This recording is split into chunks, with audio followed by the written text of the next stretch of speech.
خداوند یسوع مسیح کی سلامتی آپ کے ساتھ ہو۔ آج 8 مارچ 2024 ہے۔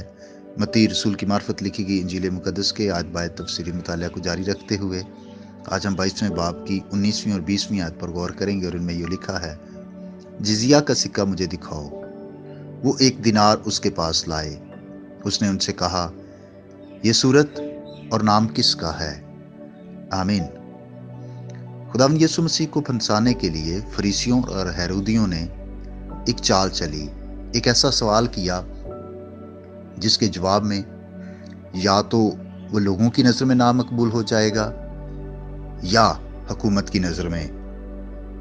اس دور میں چونکہ یہودیوں پر رومی حکومت کا قبضہ تھا اور یہودیوں کو رومی حکومت کو ٹیکس دینے پڑتے تھے، رومیوں کا سب سے بڑا قائد یعنی شہنشاہ کیسر کہلاتا تھا۔ اگر یسوع مسیح کہتا کہ کیسر کو جزیہ دینا روا نہیں تو یہ الزام یسوع مسیح پر آ جاتا کہ وہ باغی ہے۔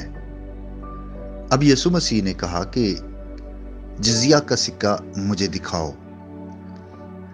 1 دینار استعمال ہوتا تھا جس کو جزیہ کا سکہ کہا جاتا تھا۔ اس دینار پر ایک طرف کیسر تبریس کی شبیہ تھی اور یہی سکہ کیسر کو جزیہ ادا کرنے کے لیے استعمال ہوتا تھا۔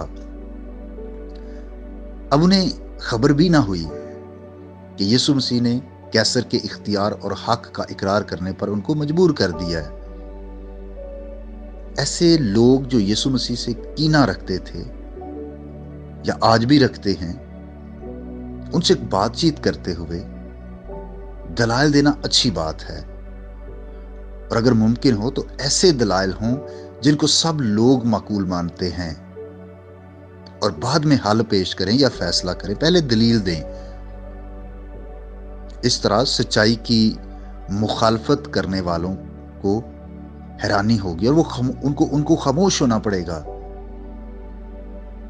خداوند یسوع مسیح نے رومی جو سکہ تھا جو جزیہ دینے کے لیے استعمال ہوتا تھا، یسوع مسیح نے وہ کہا کہ وہ مجھے دکھاؤ، اور وہ لے کر آئے، اور میں اس کے ساتھ ہی آج آپ کو اس سکے کی تصویر بھی بھیج رہا ہوں۔ اس پر شہنشاہ کا نام وغیرہ چھپا ہوتا تھا، اس کی شبیہ ہوتی تھی۔ خداوند یسوع مسیح نے ان سے ہی سوال کیا اور ان کے ہی جواب میں سے ان کے سوال کا جواب دیا، جس کے بارے میں ہم کل سیکھیں گے۔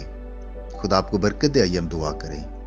یسوع مسیح میں ہمارے باپ، ہم تیرا شکر کرتے ہیں کہ تو عظیم خدا ہے، حکمت، دانائی اور فہم سے بھرا ہوا ہے، تیری حکمت ادراک سے پرے ہے۔ اے خدا، تیری حکمت کو کوئی ناپ نہیں سکتا۔ ہم تیرا شکر ادا کرتے ہیں، اور شکر ادا کرتے ہیں کہ تو نے ہم میں بھی مسیح کی حکمت ڈالی ہے، ہمیں مسیح کی عقل ہے۔ ہم اس کے لیے تیرا شکر ادا کرتے ہیں۔ بخش دے اے خدا کہ ہر روز جب مختلف جگہوں پر ہم جاتے اور ہمارے ایمان کے متعلق ہم سے سوالات کیے جاتے ہیں تو تیری حکمت دانائی ہمیں حاصل ہو، تاکہ بہتر جواب دے سکیں اور مسیح کی خوشخبری غیر قوموں تک بھی پہنچا سکیں۔ میری دعا ہے جتنے لوگ اس پیغام کو سنتے ہیں ان کو ہر طرح کی برکتوں سے مالا مال کر صحت، زندگی، سلامتی اور تندرستی بخشنا، یسوع مسیح کے نام سے آمین۔ میرا نام پاسٹر بشارت ہے اور یہ پیغام آپ کو ایوانجیلیکل چرچ اٹک کی طرف سے بھیجا گیا۔ اب تک ہمارا چینل سبسکرائب نہیں کیا تو ابھی سبسکرائب کریں اور بیل آئیکن کو کلک کر کے ہماری لیٹسٹ ویڈیوز کے بارے میں اپڈیٹ جانیں۔